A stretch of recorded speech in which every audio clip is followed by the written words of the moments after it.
Občina Moravske Toplice je v soboto 17. junija v sodelovanju z Občinsko športno zvezo Moravske Toplice in Turistično-informativnim centrom Moravske Toplice pripravila strokovni posvet z naslovom Turizem in šport, športni turizem z roko v roki. Dogodek, s katerim so želeli predstaviti možnosti povezovanja dveh različnih, a hkrati tesno prepletenih panog, se je odvil v Panonski vasi v Tešanovcih. Uvodni pozdrav je pripadal županu občine Moravske Toplice Alojzu Glavaču. Z nami ste danes vsi tisti, ki vas ti dve področji športa, turizma in še kar je okrog tega, predvsem pogojuje z vidika svojega poslovnega ali funkcionarskega ali gospodarskega ali pa tudi tistega zanimanja, ki ga seveda v tem področju gojimo. Panonska vas, ki je danes naš gostitelj v Tešanovcih, je ena od lepih zgodb našega turizma in seveda tudi v tem smislu zahvala šefu te vasi, to je Matevžu Kadišu za svojo ekipo, ki na nek način ponazarja to, kar smo Prekmurci, Pomurci tudi znani širše in okrog. To je gostoljubnost, to je odnos do narave in to je tudi odnos do soljudi. Torej, današnji posvet bi naj prinesel nekatero izmenjavo izkušenj, potem znanj in tudi dobrih praks iz teh dveh področij, ki se ves čas na nek način prepletata in prekrivata, torej področje turizma in športa. Zato se jaz danes vesel tudi kot župan občine gostiteljice z vsemi vami, da lahko izmenjamo vaše znanje, vaše izkušnje in tudi morda tudi kakšne vaše načrte.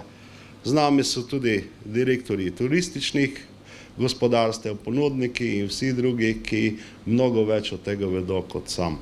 Glavač je nekaj besed namenil tudi pomembnosti povezovanja obeh panog, športa in turizma.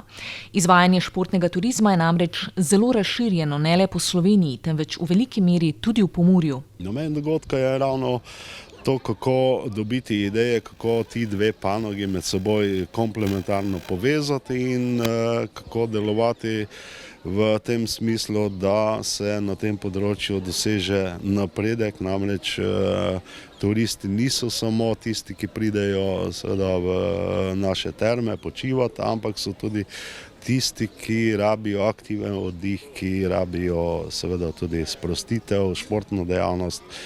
Poleg tega pa pravim tudi vrhunski športniki, ki sem prihajajo na priprave.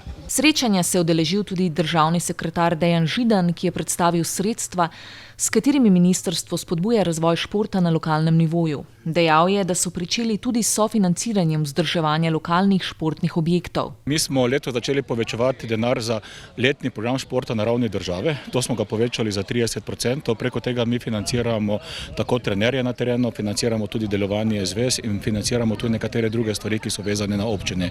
Druga stvar, ker smo razumeli poziv občin, pospešeno pričenjamo sofinancirati vzdrževanje lokalnih telovadnic, športnih igrišč, ker je osnova slovenskega športa. Tako da ravno v tem trenutku je odprti razpis za 11 milijonov. Preko tega razpisa bomo podprli 100 projektov, tega 60 projektov v dvoranah in 40 zunaj. Pripravljamo pa se že za naslednjega bistveno večjega, to je za 30 milijonov, ki bo dvoletni, ki bo prav tako namenjen slovenskim občinam. Hkrati pa tisto, kar je pomembno, mi apeliramo pa tudi na občine neposredno, da če država začenja povečevati investiranje, naj tudi občine. Zato pri naših razpisih velja, da lažje dobi denar tisti, ki v svoji občini nameni več denarja za šport. Moravsko-topliški župan pa je spregovoril tudi o željah in prihodnjih načrtih, ki prav gotovo vključujejo tudi investicije v športno infrastrukturo.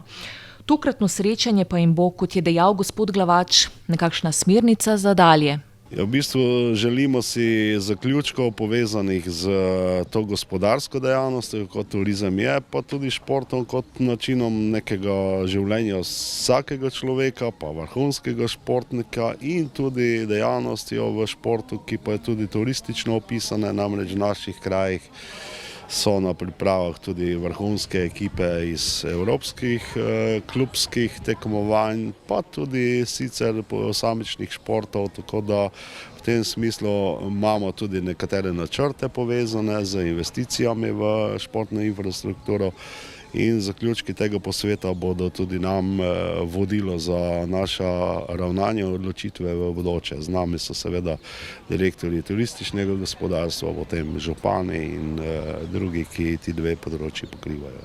Eden izmed prihodnjih projektov je tudi večnamenska dvorana, ki bo prostor med drugim nudila športnim in kulturnim dejavnostim ter družabnim dogodkom. Ja, ta dvorana je v bistvu večnamenska, en del je tudi namenjen športu, to je ta osrednji del celega kompleksa, drugače bo pa to kongresna in tudi kulturna dvorana, kjer bo možno izvajati koncerte, recimo potem kongrese različnih stanovskih združenj, kot so farmacevti, logopedi, bančniki in podobno.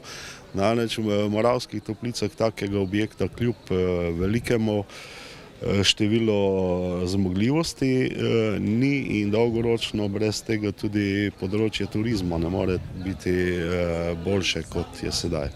Kakšen pa je potencial športnega turizma v Pomurju? Mi tudi neposredno financiramo nekatere velike športne dogodke v Sloveniji, zato ker je potem gledanost teh dogodkov. Recimo sedaj poteka kolesarska tekma, gledanost je okoli 10 do 11 milijonov, po celem svetu ljudi to opazuje. Ko imamo nekatere druge dogodke, tudi 50 milijonov ljudi, tako da te dogodke želimo v Slovenijo pripeljati.